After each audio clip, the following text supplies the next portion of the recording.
Hello and welcome back to A Shark's Perspective. Many marketers today focus their SEO efforts solely on their websites, and it's a limiting view even though they believe they have more control. But you're probably looking to expand your brand's discoverability and lead volume to go along with that thought leadership you've got to share.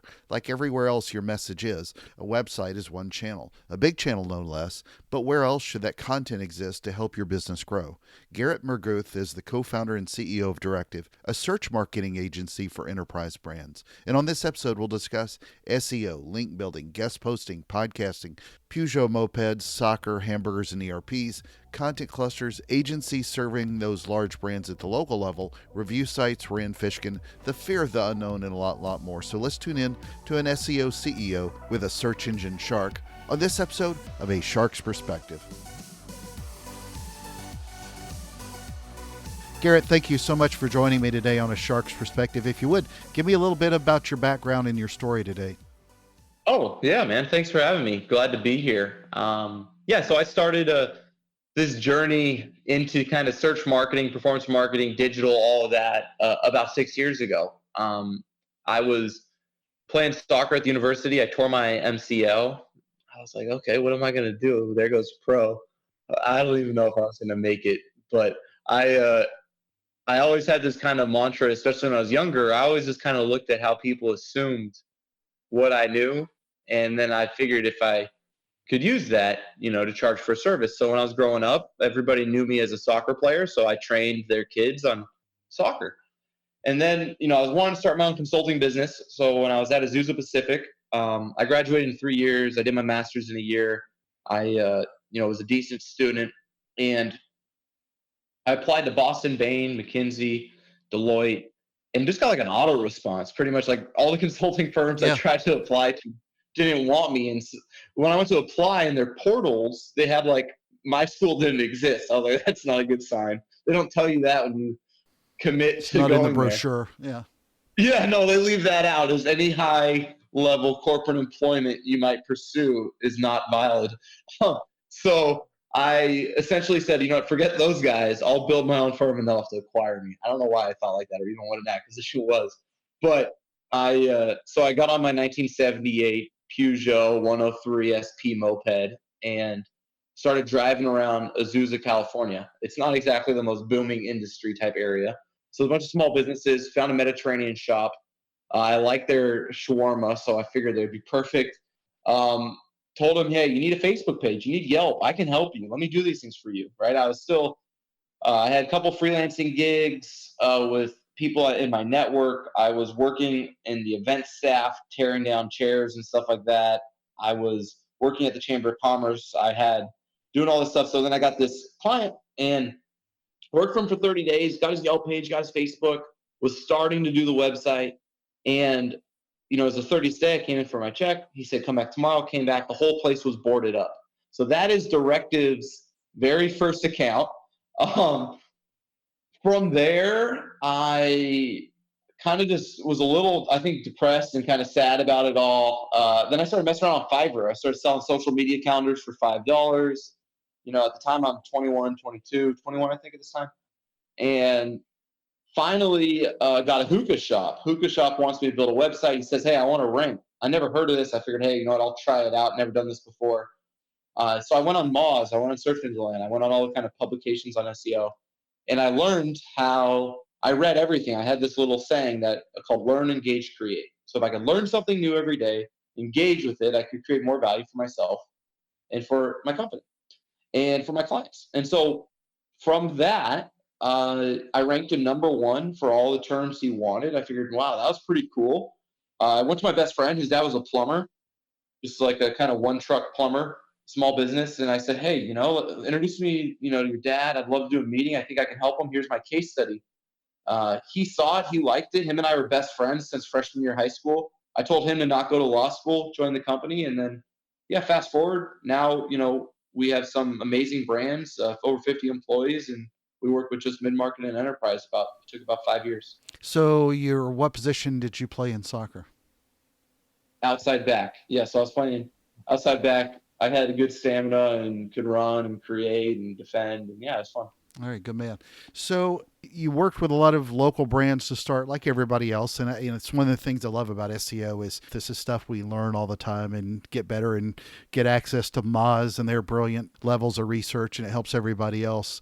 Why did you switch from those local mom and pop shops that grew into more of B2B space? Isn't that where you are now? Yeah, yeah. So at 23, I think I was, yeah, 23. I got blessed, lucky, and got Allstate as a client. Nice. And when we did that, so we kind of brand ourselves as local. We became Moz Local Recommended. I was speaking at conferences by now, um, and doing a lot of content, a lot of guest posting, just a lot of just constant thought leadership. And in doing so, we kind of got a lot of local clients. Now, one of the issues with local is I'm obsessed with quality. And I never wanted to be a scaled up agency that essentially had a high volume of accounts to headcount. I just didn't see how you could do world class work. There's like a direct correlation between quality and price in the agency world. Sure. And one of the issues with local is there's a ceiling that you get to if you can't get multi-location franchise type accounts, and those were harder, few and far between in your positioning and your marketing in the local space. In other words, if you say you're local, 99.9% are mom and pops, and 0.01% is Home Depot. And so that positioning was really hard for us to grow our average order value. So we shifted away from that into B2B. Yeah, but what about large restaurant chains, State Farm dealerships, the insurance guy near you and me? Yeah, yeah. So a couple things. So like I've had Allstate since then. I'm on a pretty tight non-compete, so I can't really touch any of the major players in Sure, insurance. sure, So sure. that was rough, number one. And then number two, the dealership guys are dealership guys. If you've ever worked with one, you know exactly what I'm saying. The lawyers are lawyers. If you've ever worked with one, you know what I'm saying. The real estate people are real estate people. If you ever worked with one, you know what I'm saying. And my point is all the verticals and the restaurants have no budget, which is ironic despite their size, because we did have a couple large players at the time and they just didn't have spend allocated. So really what happened was it was just very difficult for us to increase retainer size and then keep delivering exceptional work as we tried to hire better talent.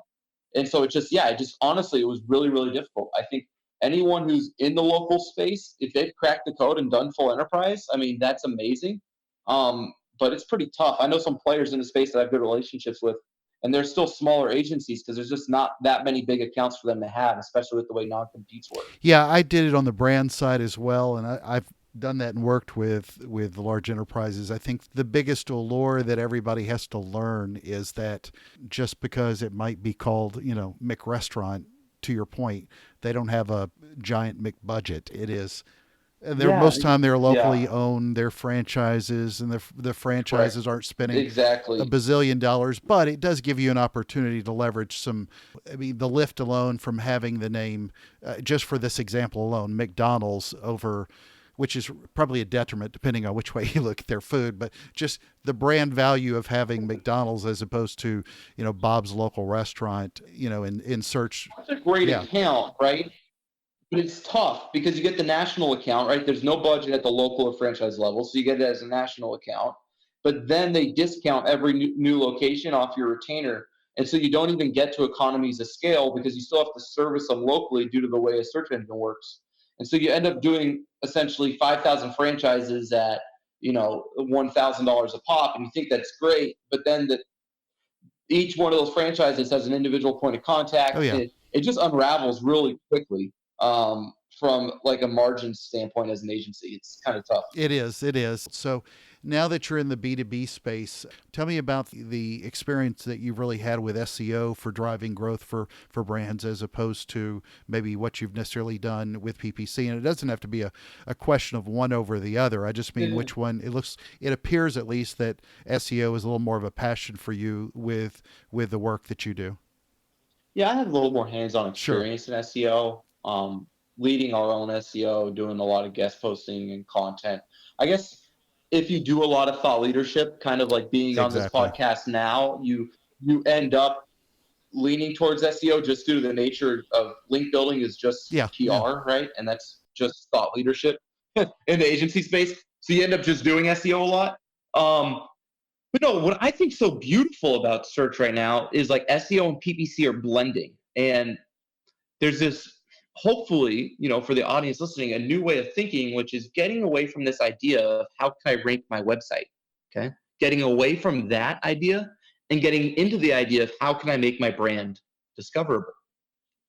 You see, if you're McDonald's, if we go back to that analogy earlier, your ability to rank as a McDonald's website for hamburger in Orange County or hamburger in Austin is actually exceptionally low. The truth is review sites are going to rank exceptionally well. Google My Business is going to rank exceptionally well.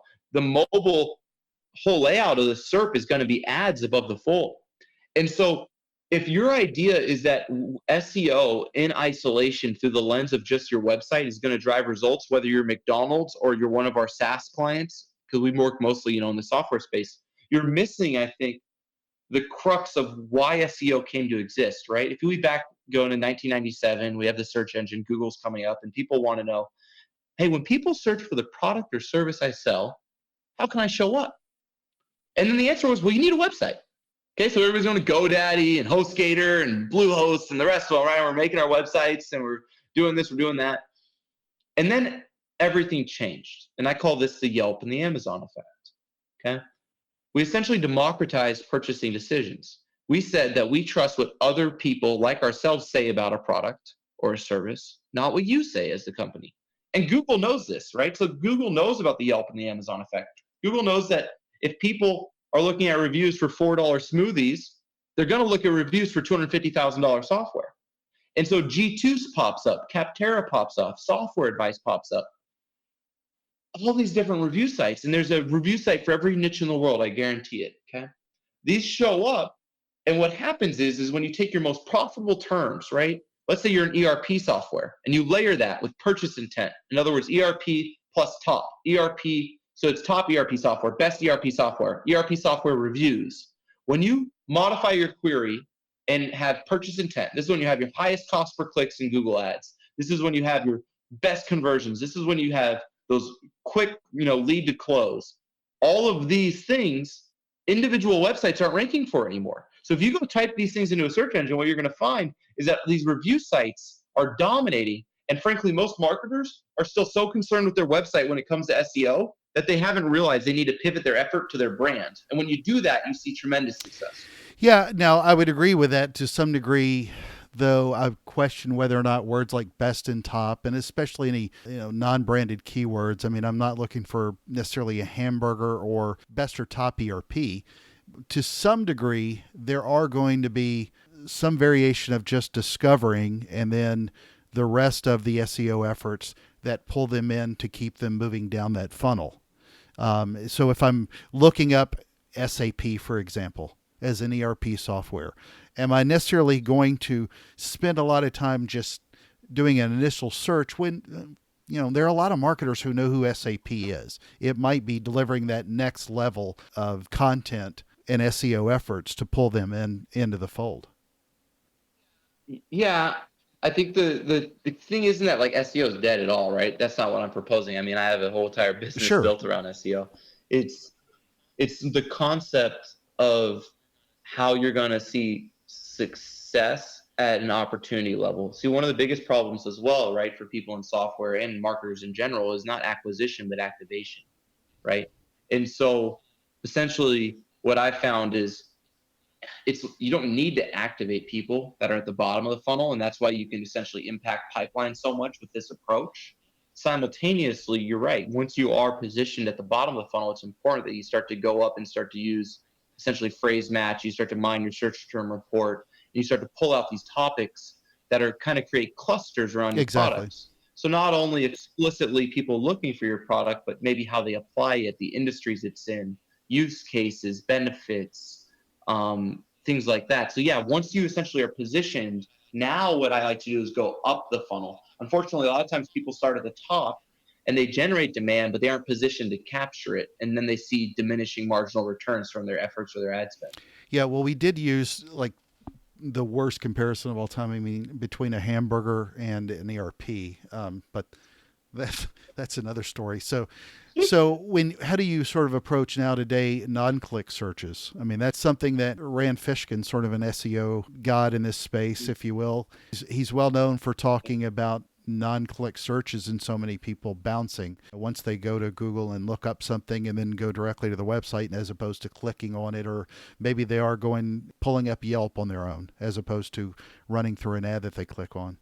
Yeah, I mean, this is kind of my whole point of starting with what I said, is that if you get rid of the idea that your website's important and get into the idea that your brand's most important, you don't care if it's a no click or a click, right?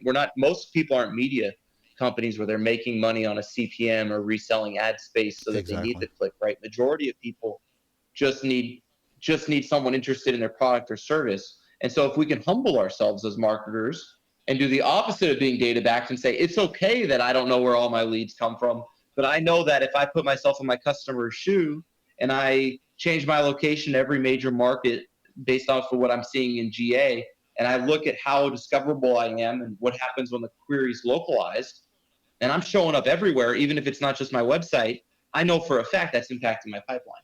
And so one of the craziest parts of all of this and becoming exceptional at search marketing is being okay with it not being about your website.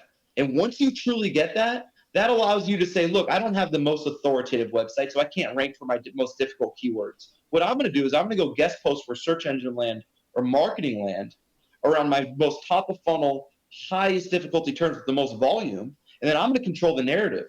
I'm going to guest post on that. I'm going to control what people should think about it, the perspective they should have, the questions they should ask.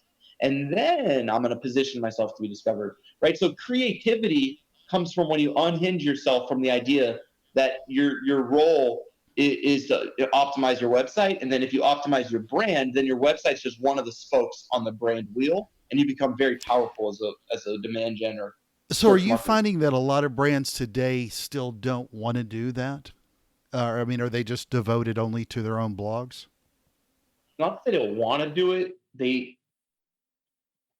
it's the unknown. It's the problem is a lot of the way you have to report as an in-house marketer.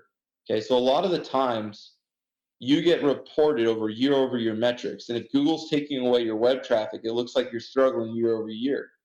And so what people end up doing is they keep putting more and more assets into their website instead of natively publishing things on social where they're going to see more success than 3 lines and a link to a blog post, because that's not how social works anymore, right? So the idea historically was everything has to be on my website so I can own it, I can get the data, I can build audiences, I can build retargeting lists, I can do all these things. And it's this monolithic idea that you can somehow control your audience. And if instead you say, I want to love on, embrace, and be where my audience is no matter what, it just changes your perspective. And unfortunately, no, most brands right now still aren't there. Most of them are still trying to get people into their website so that they can convert them instead of trying to educate, love, empower, communicate, and be a brand to their audience and allow their audience to come to them, which is kind of the irony. So how do you help position somebody that's, let's just use the example then in the B2B space, something like an ERP type technology or whatever the type of tech it is? How are you getting them to basically end up conversions on whatever traffic they're getting? I mean, what's the lead gen play for you? So I want to get away from the idea of conversions first and foremost, because conversions are the death of this strategy. Because conversions are a byproduct of saying, "Look what I did with my website Well, let me back traffic," that up then. and there's no. Where do you want to Yeah. position them so that somebody can ultimately make a sale? So essentially, what I want to do is I want to look at historical opportunities, proposals, demos, whatever that is given, and then I want to look at essentially revenue, right? So opportunities, deals, and revenue. So I want to look at those historicals, get those benchmarked. Then what I want to do is I want to take my spend, let's say at the advertising level, and I want to analyze essentially. Ideally, I should have Google Click ID so I can do full integration. I should have HubSpot to Salesforce, Marketo to Salesforce, Pardot to Salesforce, whatever that is, so I can see essentially and get away from in-platform metrics like cost per conversion and get into sales metrics like cost per opportunity, cost per deal, right? And then I want to model it on a CAC to LTV model. So once I have my modeling in place, I understand my financial kind of foundation and where I'm at. Now I need to reallocate spend. The easiest, fastest wins you have is just repositioning where you're spending your money. The second thing you have is where you're spending your time. So then what I want to do is ask myself, how discoverable am I when my customer searches, my ideal customer persona searches for my most profitable terms in my Google Ads account? Okay, so I take my search term report, I pull out all my most profitable terms, I then localize those queries to all the major markets where I'm seeing the most success. And then I ask myself, who shows up and am I one of those brands? Okay, my vision for all of this is that I pass the tab test. In other words, when a CMO or a decision maker, a chief information officer, goes to one of their managers and says, get me 3 quotes, we need a new agency, I'm one of the 3 tabs that point of contact, that champion has. You see, the biggest mistake in digital right now is we want to sell to decision makers, and that's not how the decision makers buy. They buy through their champions. And so what we really have to do is market to our future point of contact. Okay. So once I'm positioned and I'm one of those 3 companies, and meaning that on the top 5 results for every query that's profitable for me, my brand's discoverable if that's possible. Now, if individual websites are ranking, that goes into my SEO strategy. So any of the terms that I want to rank for, if I see individual websites ranking, it's part of my SEO strategy. If I see review sites ranking, it's part of my brand strategy, right? And all I'm asking myself is, am I perfectly discoverable when there's purchase intent for my ideal customer persona? Now, once I have that done, I'm going to go upstream. I'm going to go into LinkedIn. Okay. From there, what I'm going to do is I'm going to map out my total addressable market using LinkedIn Sales Navigator. So I'm going to find employee headcount. I'm going to find my titles. I'm going to find my locations. I'm going to create a real life audience. And now I'm going to go into my paid social platforms like LinkedIn, Facebook, Twitter, and others, and then map and see if I can get my social audience to match my real life audience. Now I have market fit. From here, now I'm going to start to drive awareness. Now I'm going to interact with them on social with my brand. I'm going to send them in mail. I'm going to run lead gen campaigns on LinkedIn that are personified. And now that I have the top of funnel, I'm driving awareness and I can capture that awareness at the bottom. I'm going to pump pipeline, and within 2 quarters, I'll completely change the ROI on digital. So another post that I saw that you've done was your top trends in SEO. Is there anything that you're looking at today what are your top SEO trends that you seem to rinse, wash, repeat over and over and over that work for you? Yeah, I think podcasts are Yeah. great, man. So like being on this show is huge because, it's one of the easiest types of content to make as a creator because you get to talk about your experiences and your thoughts and your opinions. Number one, number two, the producers need you, right? Your whole show, right, is relying upon guests, and so it's a lot easier pitch to win than maybe a guest post, right? Yeah. So, you know, think building via podcast, growing your brand via podcast is a great thing. Is a trend definitely. Content clusters. Well, let So, me back you up on that real quick. So you do that for oh yeah. your agency, and it works well. Mm-hmm. What are you running into with your own clients and getting them positioned with being on other podcasts? Because it's it's a lot different in the branded world where the communications team jumps in for a brand and does want you to be on or doesn't want you to be on a podcast. It's more finding someone there who wants to do it is actually the issue. It's actually easier for them. I mean, they're a big brand. It's good for the podcast to have, a leader from a large brand on the pod. So no, it's more just getting someone who wants to do it. I'm a hustler, Oh, I so bet. I love sharing knowledge and educating and hopefully helping people. But it's more getting buy-in. Securing them opportunities is actually easier. It's just if they Sure. want to do it. What about other forms?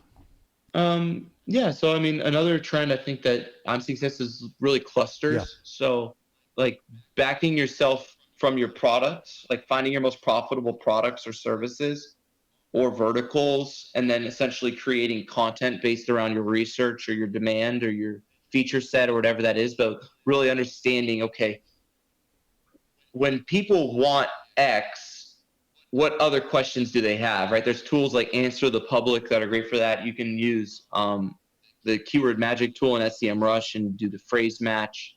You can type it into Google and then put the underscore after it. That's called the wildcard. Mm-hmm. All of these help you show questions related to the primary topic or that product or that service. And then essentially, you can create that content. So if you search like PPC agency and you put an underscore, one of the things you used to see a lot was pricing, right? So then you're like, okay, cool, I want to rank for PPC agency. And I know that one of the most important things people wonder is pricing. Cool, let's do a definitive guide to PPC agency pricing, right? And now you're doing this buyer journey driven content that feeds into your service line. And that's just one example. Sure. Well, to jump right quick back into content and those clusters, I know one of the things that I saw that you spoke about at Digital Summit included improving creating content. When you look at the things you've talked about today, whether you had a blog piece or something on somebody else's site, if you have one piece of content and limited dollars or limited time, at least with the content somebody's taking and putting together now, do you really tend to push it more on their own website or tend to push your clients to go post that elsewhere, whether it's like what we were talking about with link building through a third-party podcast or some other form, something written on Forbes or Entrepreneur or some other example like that? Yeah, no, that's a great question. You just have to ask yourself, I think, what's the leverage, right? So if you have you're a startup, you're a new website, the content you create can't rank and you have no audience. Mm-hmm. Okay, so you have to choose what stage you're at. So when I was just first getting started, I did all guest posting. So if I did 10 posts, 9 were guest posts and 1 was my post, and I linked back to my post from my 9 guest posts, and now my 1 post could rank, you see? Mm-hmm. And so essentially you just have to do it in stages. See where I'm at today. Now I'm pivoting most of my content away from being on guest posts and being owned content. And then I'm focusing on how do I activate those readers into a community so that it's not about acquisition and it's more focused on activation, right? And so as you go through stages of your organization or your marketing department, you can kind of pivot. I think when starting, it's really important to build authority, awareness, and audience. And then once you get more towards the maturity, it's more about community activation and brand. And so you just kind of have to see where you are on that spectrum. Yeah, it's a great point. It's something I ran into a while back, whether or not I wanted to spend time writing a blog on my own site or posting on Forbes or Entrepreneur or anywhere else like that, or Inc., any of those. It's just the opposite point of view when you talk about it. For most people, not podcasters, but if you wanted to do a podcast, it's kind of an opposite argument. For a lot of people, it makes zero sense to start their own podcast, when it makes a lot more sense sometimes to just write your own blog, and vice versa. I guess it depends on the instance. But one other thing I wanted to ask you to kind of unpack was what you mean by increasing SERP visibility and then expanding. Yeah, so increasing SERP visibility is just going back to that idea of like when you map out your ideal customer's journey, right? Here's the pervasive logic and why I kind of talk about this stuff so much. People in SEO, people in content have this idea that the way you drive more results for your business is to increase the amount of keywords you rank for. You've probably heard that before, right? Oh, yeah. Now, unfortunately, right, once you get away from your primary keywords, there's actually diminishing marginal returns from every net new term because it's going higher and higher up funnel or further and further away from your persona. What you need to do is take your most profitable terms and go and expand. In other words, it's not about how many keywords you show up for, it's how many times your brand shows up for the right keywords. So instead of trying to increase results from essentially growing market share across a breadth of terms, you want to grow your market share by showing up in a depth of terms that have more purchase intent and are stronger to your persona. And so by going deeper instead of wider, you see a lot more success from the search engine. Great. Garrett, you're in Austin, Texas. Not a lot of sharks in any waters nearby, but ask this of all my guests since you're on a shark's perspective. What is your favorite kind of shark and why? Blue shark. So I have a fishing boat in California. I'm from there originally, like a small little fishing boat. And I love to go to Catalina. It's a 20-foot skipjack. And I got a fly bridge on the top, and then I got a full fishing setup and a bait tank and all that. And so I actually caught a blue shark out off one of the rocky points, kind of off in Newport, and I ate it. It was great. So no, blue shark is my favorite shark. You're supposed to take off the hook and let it back in. You can't eat them. That's that didn't know. well, Garrett. Well, you'll know next time. Well, Garrett, it's that special time of the show. Are you ready for the 5 most interesting and important questions that you're going to be asked today? All right, thanks. All right, number 1, SEO or PPC? Both. Now you got to pick one or the other. Sophie's choice. SEO, just because I think it gives you a broader lens Fair enough. to your brand. Fair enough. Number 2, binge watching question. So we got a lot more time because of COVID. It's made people kind of reprioritize their Netflix list. Stranger Things or Narcos, and I'll even throw in Narcos Mexico as well. Oh, Narcos. Yeah, good. It's a good show. Number 3, soccer question since you played. Cristiano Ronaldo or Lionel Messi? Messi. Good man. Number 4, Moz or SEM Rush? SEO Rush, Moz's platform got worse. I love their content, but their tools is not as good anymore. I mean, SEM Yeah. Rush isn't even accurate. I'd say Ahrefs. So if people are listening, Oh, I'd good go to point. Ahrefs. Yeah, good point. And the most important question that you're going to be asked today is biscuits or cornbread? Cornbread. Why so?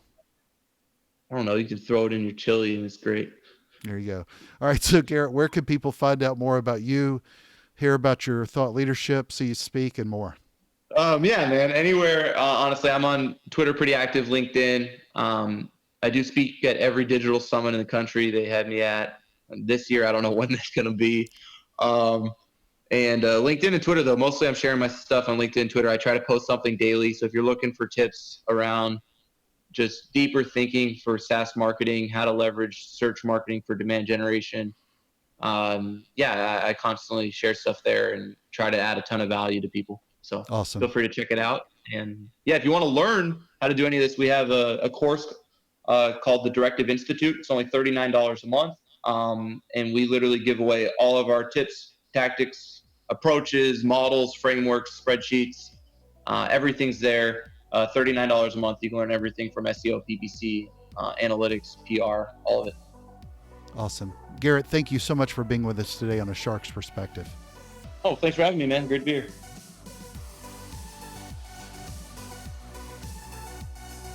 So there was my conversation with Garrett Mehrguth, the co-founder and CEO of Directive, a search marketing agency for enterprise brands. Let's take a look at 3 key takeaways from my conversation with him. First, appreciated the discussion, especially with how small agencies get excited about the allure of the large brands and then see so many of them have a local or franchise ownership at the local level. And as exciting as having a huge brand name on your roster is, it's just such a lot of work at the local level. He said it's difficult to increase retainer size and still deliver exceptional results when local.